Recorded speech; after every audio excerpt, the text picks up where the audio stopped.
वापसी आते हुए वक्त कुछ लग गया, सहाबा ये समझे कि हुजूर को वहाँ मसरूफियत ज़्यादा हो गई है, तो चलो नमाज का वक्त जा रहा है तो हम जमात कर लेते हैं। तो जमात शुरू हो गई।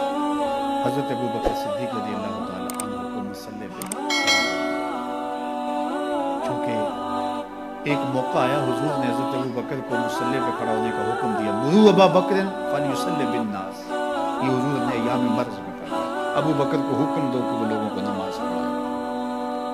हज़रत आयशा रज़ियल्लाहु ताला अन्हा फरमाती हैं कि मैंने कहा हुजूर वो रकीकुल क़ल्ब है, जब मुसल्ले पे आपको नहीं पाएंगे तो वो गवारा नहीं कर पाएंगे, ये हुक्म किसी और के लिए इरशाद कर दिया। हुजूर ने फिर फरमाया मुरू अबा बकर फलयुसल्लि बिन्नास, अबू बकर को हुक्म दो कि वो लोगों को नमाज पढ़ाए। कहते हैं मैंने फिर ये बात कही, जब तीसरी मरतबा हुई तो हुजूर गुस्से में आ गए।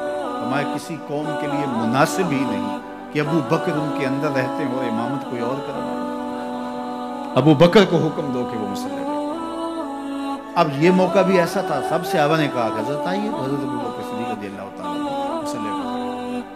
पीछे सहाबा की सफ़ें बंद गई, नमाज शुरू हो गई। इतने में हुजूर भी फारिग हो गए, कबीले के सुलह के लिए गए थे, काम हो गया, हुजूर वापस तशरीफ लाए, देखा तो जमात खड़ी। अब हुजूर पीछे जब तशरीफ लाए तो सहाबा ने देखा कि हुजूर आ रहे हैं, तो उन्होंने राहें छोड़ी। पिछली सफ से लेकर मुसल्ले तक सहाबा ने राहें छोड़ी, हालत नमाज के अंदर। अल्लाह अकबर, कहाँ ख्याल से नमाज टूटे और कहाँ नमाज के अंदर हुजूर को प्रोटोकॉल दिया जा रहा है, हुजूर का इस्तकबाल हो रहा है और हुजूर को रास्ता मिल रहा है। अल्लाह अकबर।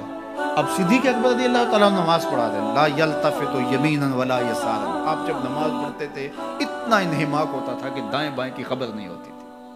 अब सारे सहाबा हुजूर को रास्ता दे रहे हैं, हुजूर करीब आ गए, लेकिन हज़रत अबू बकर सिद्दीक़ नमाज पढ़ रहे। सहाबा ने अपने हाथों की पुष्ट पर तस्बीह की, एक होता है ताली लगाना और एक होता है हाथ की पुष्ट पे। ये अरब ताज्जुब के तौर पे करते थे, आज भी अरब करते हैं। जब भी कोई ऐसा फेल हो तो वो कहते हैं आह, हाथ के पुष्ट पे जो है वो ऐसे हाथ फेरते हैं, तस्बीह। तो सहाबा ने तस्बीह शुरू कर दी हज़रत अबू बकर सिद्दीक़ को मुखातब करने के लिए, उनको बताने के लिए। अब एक ने की, हज़रत अबू बकर सिद्दीक़ नमाज पढ़ाते रहे, दूसरे ने की, तीसरे ने की, हत्ता के अक्सर ने ऐसे तस्बीह शुरू की। हज़रत अबू बकर सिद्दीक़ समझ गए कि वो गैर मामूली वाक़या हो। उन्होंने थोड़ा सा गौर किया तो जाने आलम खड़े थे, हुजूर जलवा फिराज थे, दिलो कल्बो निगाह का मुर्शिद अव्वलीन और ज़ाहिर और बातन का इमाम खड़ा था। तो हज़रत अबू बकर सिद्दीक़ पीछे सिरकने लगे। हुजूर ने हाथ से इशारा करके उनको वही नमाज पढ़ाने के लिए इरशाद किया कि तुम ही खड़े हो। लेकिन हज़रत अबू बकर सिद्दीक़ इशारा देखने के बावजूद फिर तशरीफ ले आए और हुजूर फिर मुसल्ले पे तशरीफ लाए, नमाज पढ़ाई। फिर हज़रत अबू बकर सिद्दीक़ से मुखातब हुए, कहा अबू बकर, जब मैंने कहा था कि तुम नमाज के मुसल्ले पे रहो, तुम इसके बावजूद पीछे क्यों आ गए? तो सुनो हज़रत अबू बकर ने क्या जवाब। ये सारा वाक़या बुखारी में है। हज़रत अबू बकर ने कहा मा काना लिइब्न अबी कुहाफा अन यउम्मा रसूलल्लाह, या रसूलल्लाह सल्लल्लाहु अलैहि वसल्लम, अबू कुहाफा के बेटे की ये जुर्रत कब हुई कि रसूलुल्लाह के आगे खड़ा होकर नमाज पढ़ा। अल्लाह अकबर।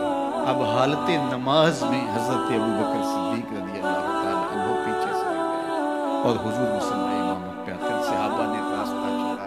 ये है रसूलुल्लाह की ताज़ीम, ये है रसूलुल्लाह का प्रोटोकॉल। हमें तारीख बताती है कि सुलह हुदैबिया के बाद सीधा फतह मक्का हुआ, कोई जंग दरमियान नहीं। जब उम्मत नबी की ताज़ीम करती है तो कुफ़ार के दिल में रोब पैदा होता है, और जब उम्मत नबी की ताज़ीम नहीं करती तो कुफ़ार दलेर होते हैं। ये जो खाके रोज़ तराशे जा रहे हैं और ये रोज़ क़यामतें तोड़ी जा रही हैं, ये कोई इत्तेफाकन थोड़ा हो रहा है। ये सब कुछ इसलिए किया जा रहा है, सब कुछ इसलिए किया जा रहा है कि उम्मत के सीनों से हुजूर की मोहब्बत का जौहर निकाल, हुजूर अलैहिस्सलाम की तकरीम इनके सीनों में कम हो जाए। क्योंकि तसलसल के साथ एक चीज़ बार बार जब की जाएगी तो सहने की सकत पैदा हो जाएगी, और अगर ये इसको गवारा करने लग जाएंगे तो फिर ये काबिल तस्लीम हो जाएगी।